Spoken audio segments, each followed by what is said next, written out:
Why don't you just make 10 louder and make 10 be the top number and make that a little louder?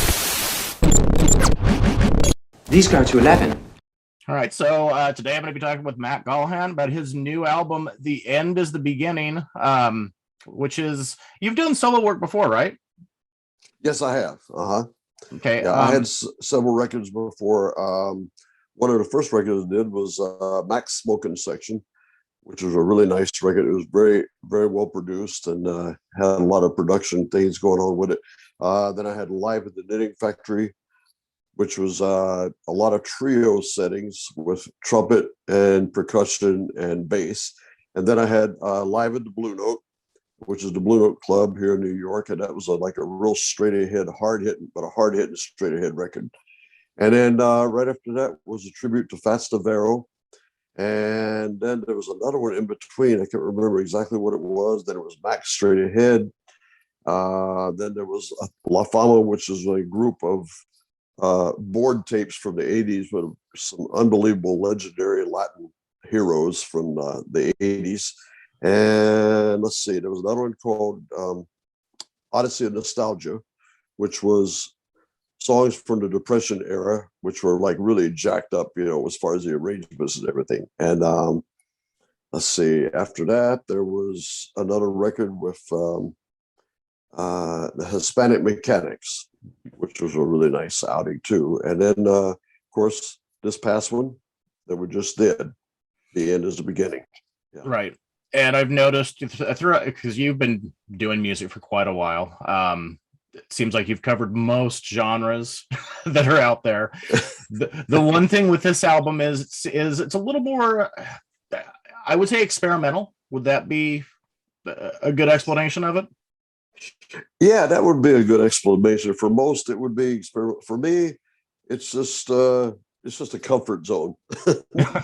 but yeah, it is a bit experimental in the fact that I did go ahead and let loose of some harmonic constrictions, some rhythmic things. There were certain patterns that I did not follow that I would normally pattern, like drums and of course, doing all the instruments myself and doing all the tracking myself, put it in a whole other bag too. I've been close to that before, but never quite all the way. So that was a change right there, just that part of it even. And definitely it would fall in the category of experimental. Right. Well, and I think one of the explanations, in fact, I think it's on one of the YouTube videos, described it as Filmic, which I think is very accurate, especially because I've been listening to a lot of this stuff. Bronx Motorin. When I hear that in my mind, what I'm seeing is like film noir, and I see, like, you know, the old style 40s detective in the, you know, the trench coat sitting in some dark office somewhere with a voiceover telling me about how bad the city is, and, you know, things like that. Exactly. Yeah, it definitely strikes up an image, no question about it. Yeah. So and like I said, I know you've done a lot of different music projects over the years. I guess my question, so any particular reason on going experimental instead of staying, like, you know, straight jazz or straight blues or straight rock? Yeah, that's a good point. That's a good point. To me, those genres have become so watered down and so generic and just so like familiar and redundant, really. For the most part. Now, there's still some really great stuff out there, right, but for the most part, no, it's some pretty tepid territory lately in those things, especially jazz.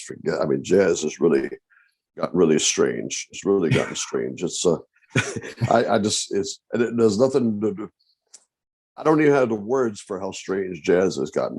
Blues, of course, blues is, you know, there's very little that's moved forward with blues, and it's certainly the stuff that stayed the same didn't get any better, you know. Right. Certainly the great masters, you know, hit it on the head the first time around. There's very little of that really is going to grab you and say, oh, okay, this is it. And of course, rock, you know, there's so many definitions, there's so many categories of that. But in general, a lot of it's pretty disappointing. I would especially agree on the rock side of things. You know, I have a younger child who listens to a lot of it, and I listen and I'm like, can anybody do anything without using auto-tune these days? I mean, Yeah. seriously. Now I know you've Right, done right. I know you did some stuff with Grind Failure prior to this. I'm wondering how much of a role that played in this album. Well, it did play quite a bit of a role because the of his suggestion to Dave suggested do everything on my own. Which number one, that was a big move too, completely tracking my own everything. We had done a record prior to this together as a joint effort, and that had a bit of influence because that was recorded separately. I did my tracking here in the hallway, and then he was doing his tracking. Yeah, he was doing his tracking in the compound. That was during the Great Plague, that era. So we did that, and it came out really interesting. It was a good groundwork, and it set the groundwork really for what we did here. It got things going as far as that. Mm-hmm. So you've got lots of fans. So the fans that like your more traditional approach to music, what are their takes on the more experimental music? From different people? Yeah. I don't even listen to that. I don't even listen to that. It's like, I will say though that the live performances I've been doing lately with tracks and different things and different live, the actual reaction to the latest live performance have really been strong. And that's maybe in some ways some of the strongest reactions, with the possible exception of maybe the stuff that I was doing in the Knitting Factory era, around in there, the late 90s or something, because that group was the strong, get a strong buzz. I had a strong buzz going. But I think the reaction in the live performances, as far as the record, I don't really listen to much of what anybody says about it. But although I've had a few people with very valued opinions that had very high opinions about this record and felt very strongly about it being a great direction. So that was good to understand and to get that in my head and digest that. That was really well taken. That's good. So, and like you'd said, you had done all the instruments yourself. In the press release, one of the things I read that I was kind of curious. So I read you used some analog synths. Yeah, it was a very analog, right. It was No, very analog. I like the analog synths though. Like you can get some good tones out of those that you can't get with the modern stuff. Sure.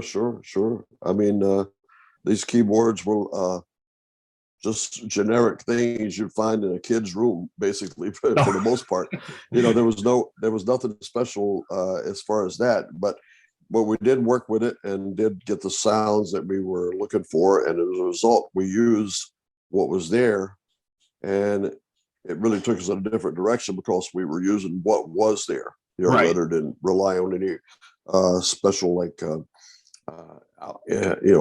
inputs or anything like that, or any special like boards or any special like kind of like pre's or anything like that. There wasn't really a whole lot of options for that, so we really worked with what we had. Mm-hmm.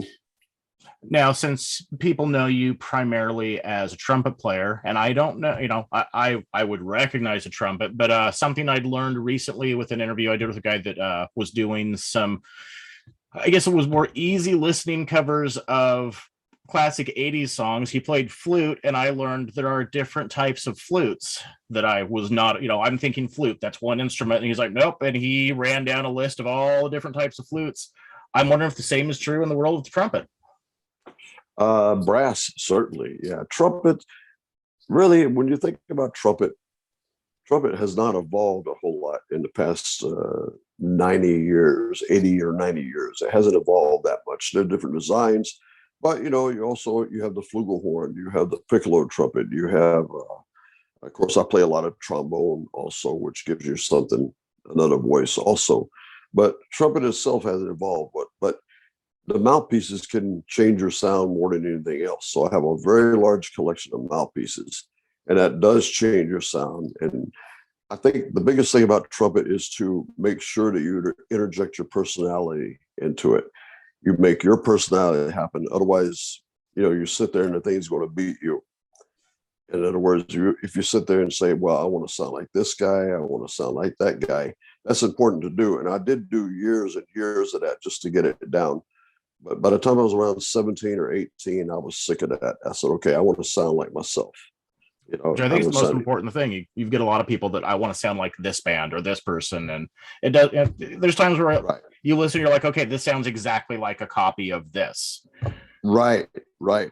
When I was coming up as a real youngster, like let's say around 14 or 15, everybody was concerned where they wanted to sound like their idol, a certain guy, even if it was trumpet, guitar, didn't matter what it was. Jimmy Page on guitar, Hendrix, whoever, Wes Montgomery, if you're a jazz guy, people wanted to sound like Dizzy, Doc, or Maynard or something like that.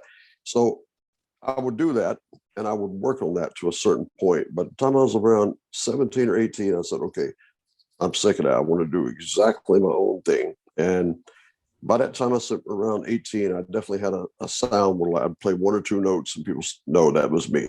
They would know that was me. And I think that was one of the things I established early. I did have an identity as far as my sound and as far as the projection of sound that I was going for, or the projection of the music that I was going for, if I had any control over that whatsoever in the environment I was in. And that is, I know that you've done, I think I watched one interview where they said you've got over 3,000 recordings. And of course, you've done some recordings with a lot of big names. I'm going to assume a lot of times with that, as opposed to what you're doing now, when you go in, there's a certain thing, this is what they're looking for, and you don't get to do as much of your own thing, I would think. Is that a good? Exactly. I learned very quickly on, and I knew this before I even got into it. Like I say, working in the studios and being a session player, that wasn't my goal at all when I came to New York. Matter of fact, it was far from it. And I kind of got like I kind of like got like pushed into it in a strange way by somebody. And I just kept doing it and it worked well. But I learned right away, you got to lose your identity pretty much when you're doing these things. There's some things you can do interpretation wise, maybe some suggestions here and there. The sound is the sound, so that's going to be what it is. But for the most part, you got to keep your opinions and your inflections out of it to a certain point and just get the job done for what the producer wants, or for what the arrangers want, or in some case what the artist's girlfriend wants. you just never know what's going, or the artist's husband wants, or whatever. I mean, you gotta get out of there unscathed and give them what they want. So, you got a good shot of being called back again, Right. or, so the check clears. And since I know you've been doing some of your new stuff live, are you bringing the visual element as well? Because I know I've seen some of Grind Failure stuff, and of course they've got a big visual presentation that they do. Are you doing the same thing? Yeah, it's always, to me, it's always about some sort of visual. It's all about a total package. Always. That's always important. Okay. And since you did play all the instruments yourself, now are you, for live performances, are you bringing other musicians in? Or are you having these on backing tape, or how are you doing that? Yeah. Well, there's a cassette of the thing. So I've used cassette on a few things, and I play along with the existing tracks that I have. In a couple of cases, I've had a tap dancer join me, and we played some stuff with that, and Omar Edwards, and in some cases, one case I think I had, well, two cases I had a percussionist join me, I had a bass player, acoustic bass join me one time. So it's a variety of different settings that using, and as well as playing other music too, brand new music already as well, tracks that putting together. Mm-hmm. Yeah, in fact, I know when we talked a little bit last weekend when you were recording, you said you've got some new stuff in the works. Yeah, matter of fact, there's a record completed right now. It's okay. The Hispanic Mechanics, and that's going to be released. It looks like at the very, very beginning of 2023. Okay, and is this going to be more experimental stuff? Or are you going back more traditional, or? It's a little less experimental than this one, quite a bit less, but it's really hard hitting. It's really high energy, hard hitting stuff. Just a bit more straight ahead than this record, but not a lot. It's still, I'm always, from now on, I'm going to make adventuresome records. There's always going to be a real edge to it. Yeah, I'm not looking to play anything safe. I've done things like that before on other records, more than enough. And I want to make sure that my records make a definitive statement about who I am. Now, if I decide all of a sudden, I want to be super straight ahead, then I will do that sometime if I want to do it, but I will make sure I'm damn well doing it better than it's ever been before, or I'm not even going to mess with it. No, that sounds good. So, Yeah. on the experimental front, since we do want to focus on what you're doing currently, Right. I'm curious if you've ever given any thought, because I know that you've got a lot of other people that are, kind of doing the same thing. The two names that came to mind when I was listening to this, one, I don't know if you've heard of him. His name is John Zorn, who he plays saxophone. Absolutely, yeah. Yeah, I would think that would be a good collaboration. The other one is Justin Broderick, who most people know from Godflesh, but he has done a lot of experimental stuff outside of that. Oh yeah, they're both fabulous. Love them both. Yeah, they're great. Yeah, I would think those would be interesting collaborations if you ever found a way to hook up with them. That would be absolutely, yeah. And on the video side of things, because you've done, there's 4 videos off this album now? Is there only 3? I've lost count. I believe there's around 6 that are finished. Oh, maybe I missed a couple. Yeah, there's about 6 finished, but I think maybe there's 3 or 4 of them that are out. 3 or 4. I can't keep track. There's another one that's pending being premiered pretty soon. Another one called Enigma, and that's a very artistic video. It's a lot of my artwork is featured in that. It's some really interesting stuff. And then there were other shots done in a mansion, which are really interesting. So that will be the next one up for preview. So that's going to be sometime, I would say, in the next few weeks, probably that one. And then the rest of them are going to be released within a timely manner in the next 4 months or so. Mm-hmm. Okay. One of the ones I was curious about is the one that's how did you meet Vincent Pastore? From playing in his band. He has really? A band called, yeah. He has a band called the Gangster Squad.